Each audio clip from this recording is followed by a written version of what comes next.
We now move on to the financials. We will draw a business case based on three types of revenue streams: listing fees, commissions as well as product markups. The first thing we do is determine the market size via research, and these are the numbers available.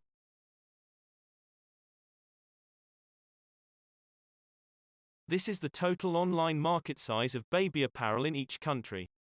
We encourage you to draw up your own spreadsheet as you go through this section so that you can replace numbers where you have better or more current research, or you are developing a similar business case for the reselling of other items in a totally different industry.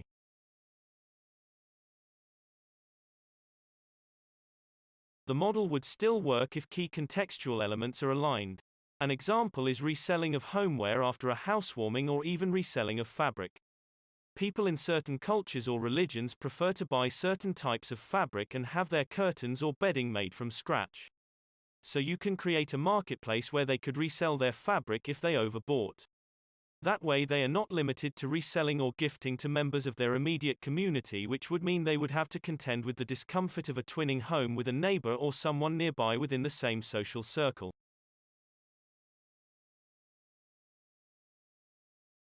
You can give them the convenience of reselling to someone in another province or state a good flight or two away.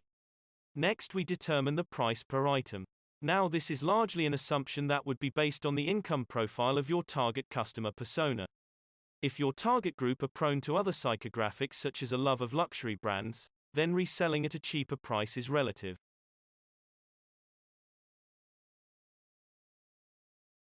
The United States and the UK can be considered to be first world economies where aspiration towards luxury brands is often attainable for a large enough percentage of the population. So we've decided that to make the value proposition really pop, we'll focus on the reselling of luxury baby clothing. India and South Africa are emerging markets, so in this case we've taken the position that we're targeting the reselling of mid-range priced items of well-known but non-luxury brands.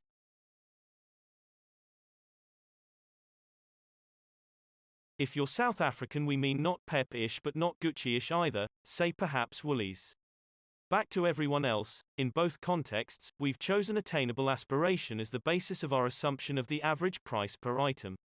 You might find yourself not in agreement with this approach, so by all means plug in a number that makes more sense to you for your market context.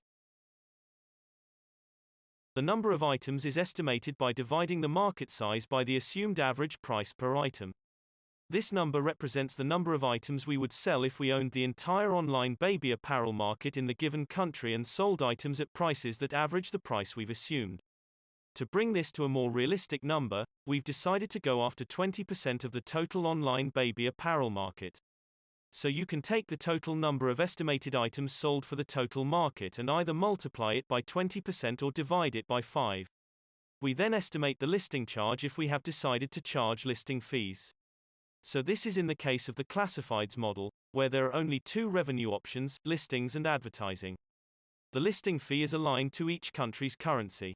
Think you can do better listing numbers? Then perhaps reduce your listing fee so as to attract more listings. What you lose in margin, for lack of a better word, you make up for in volumes. Multiplying the potential price per listing by the estimated number of listings gives us the potential total revenue if we successfully acquire 20% of the total baby products market in the given country. We follow the same logic for commissions. Total market size.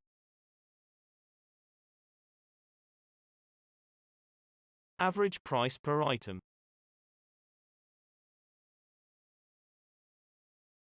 Divide total market size by average price of product to get approximate total number of items. Estimate the number of possible listings you can get.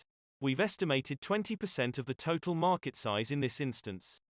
Realistically estimate the commission rate you could potentially charge on the sale of each item.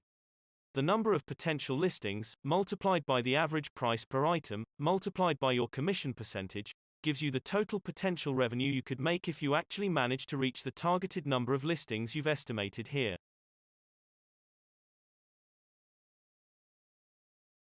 Same logic applies to markups.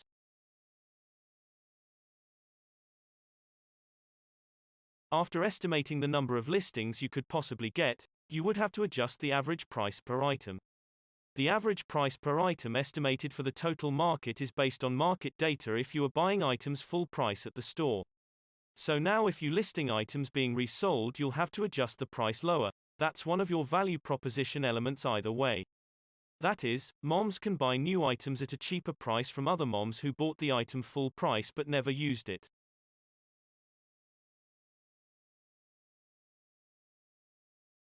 So the adjustment percentage is the percentage you are adjusting the average market price lower. That is, average market price less the percentage listed here. You then arrive at an average price for your reselling store.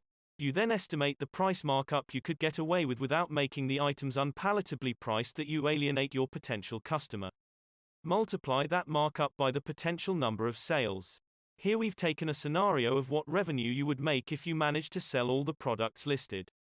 It's a somewhat unrealistic scenario, so best to put in a column where you estimate what percentage of actual sales you project to make from your total number of listings. Let's now unpack the costs.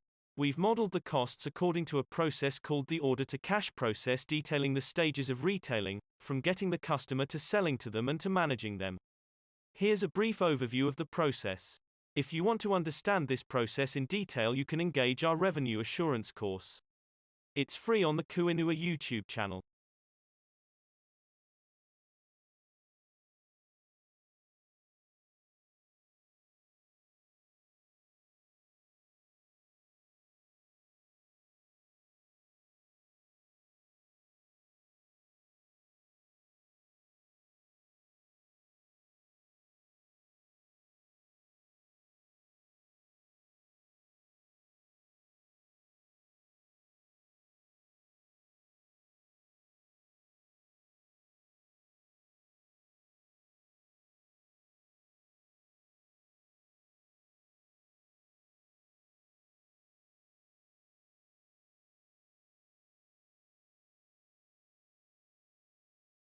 Back to the costs. Firstly, you're going to need a scheduling tool to run your awareness to monetization campaigns to ensure you are posting the right content and to the right audience at the right time.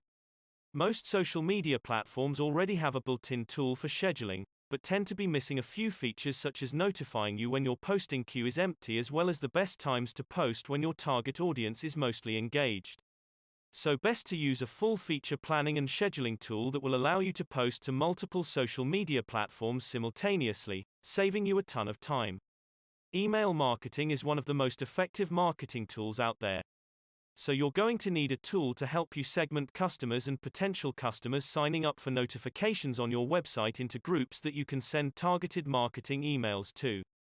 This will be very helpful for you since you have two types of customers sitting on different sides of the value chain. You're going to need good content that resonates with your target customer for your posts and campaigns, so you'll need a good content creation platform to make sure your posts are attractive to compel your target audience to engage with your brand more. You'll be getting data and insights from multiple sources such as your website, your store, your social media pages, payment provider, and so forth. This data can give you other very useful insights when combined together. There are analytics platforms that can listen and track user activity across the various platforms where customers engage your brand and give you an amazing picture of what you need to do to optimize your business, get more customers and grow revenue. Most e-commerce platforms that you can subscribe to already have most if not all of the functionality you need to manage sales and inventory. It's a matter of which package you choose to subscribe to.